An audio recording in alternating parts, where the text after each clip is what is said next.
2024-2025 கல்வியாண்டில் முதலாம் வகுப்பு முதல் 4ஆம் படிவம் வரையில் பயிலும் மாணவர்களுக்கான 150 ரிங்கேட் பள்ளி தொடக்க உதவி நிதி வரும் ஜனவரி 13 தொடங்கி விநியோகிக்கப்படும்.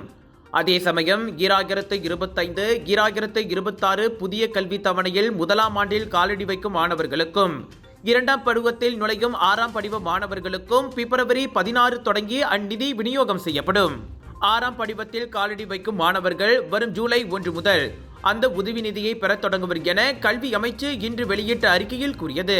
BAP என சுருக்கமாக அழைக்கப்படும் இந்த பள்ளி தொடக்க உதவி நிதி இவ்வாண்டு முதன்முறையாக 6ஆம் படிவ மாணவர்களுக்கு விரிவுபடுத்தப்படுவது குறிப்பிடத்தக்கது. ஒன் ஆஃப், அதாவது ஒரு முறை மட்டுமே வழங்கப்படும் இந்த 150 ரிங்கேட் உதவி நாடு முழுவதும் 5.2 மில்லியன் மாணவர்களுக்கு பயன் தரும் என அமைச்சு கூறியது. பள்ளி நிர்வாகங்கள் 3 வழிகளில் அவ்வுதவி நிதியை மாணவர்களிடத்தில் சேர்ப்பிக்கும். பெற்றோர்களிடம் ரொக்கமாக வழங்குவது, நேரடியாக மாணவர்களின் வங்கி கணக்குகளிலோ அல்லது பெற்றோர்களின் வங்கி கணக்குகளிலோ பணம் போடுவதே அவ்வழிமுறையாகும்.